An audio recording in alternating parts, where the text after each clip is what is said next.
Hello friends, welcome to tech Marathi.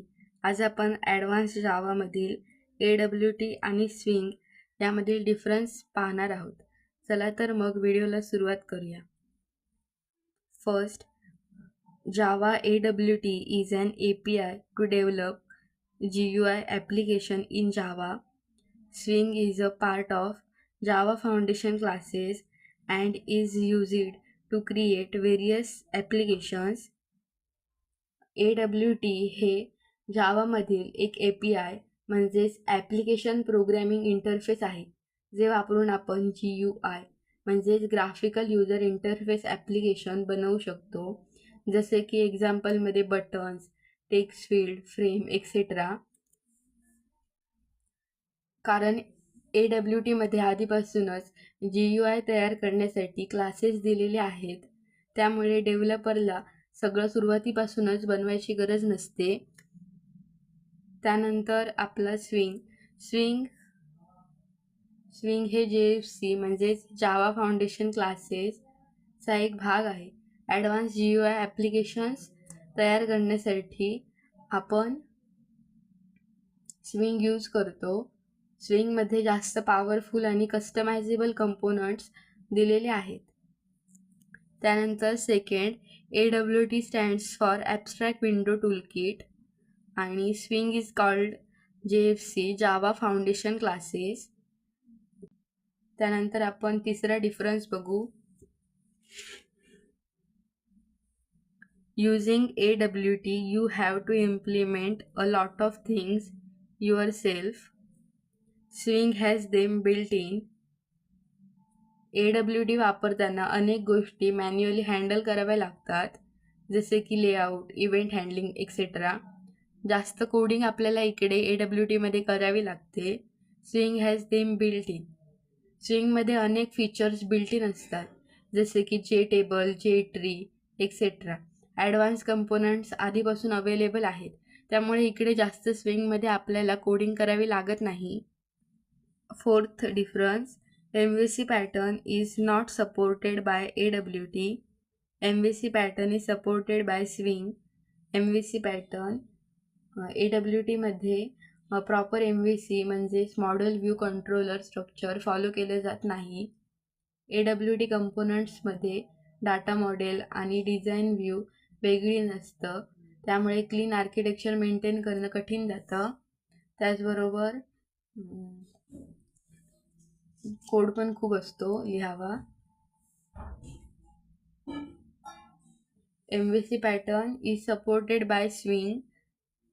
स्विंगमध्ये MVC model view controller pattern support केला जातो, म्हणजेच data model, UI design म्हणजेच view आणि control logic वेगवेगळे मॅनेज केले जातात. कारण swing components internally model base असतात, उदा JTable, JList त्यांना वेगवेगळे मॉडेल असतो, त्यामुळे कोड क्लीन, रियुजेबल आणि मेंटेन करायला सोपा होतो. त्यानंतर आपला पाचवा point, AWT components require java.awt package. Swing components require java.x.swing package. AWT वापरण्यासाठी java.awt पॅकेज इम्पोर्ट करावं लागतं, कारण AWTचे सगळे जे क्लासेस आणि बटन्स, लेबल, फ्रेम या पॅकेजेसमध्ये असतात आणि ते आपण डायरेक्ट मग या पॅकेजेसमुळे एक्सेस करू शकतो.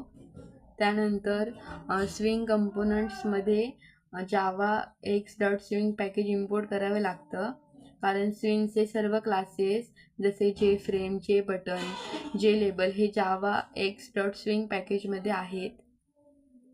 त्यानंतर 6, the components of Java AWT are platform dependent. The components of Java swing are platform independent. यामध्ये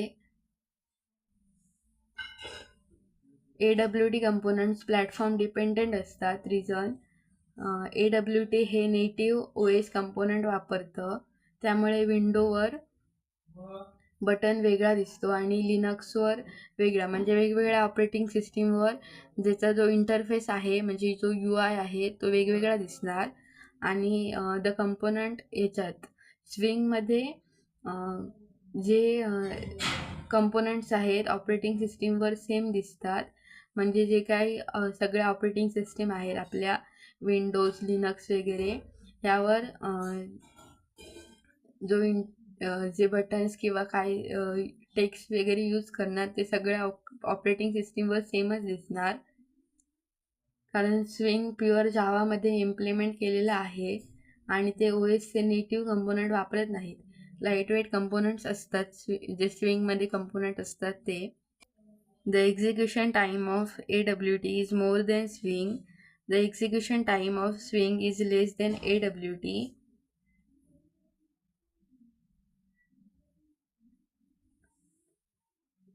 यामध्ये AWT नेटिव्ह OS कॉल्स वापरतं. सिस्टीमवर डिपेंडन्सी जास्त असल्यामुळे परफॉर्मन्स काही वेळा स्लो होऊ शकतो आणि यामध्ये स्विंग फुल्ली जावा बेस्ड असल्यामुळे आणि OSवर डिपेंडन्सी कमी आहे, त्यामुळे परफॉर्मन्स बेटर आणि कन्सिस्टंट राहतो.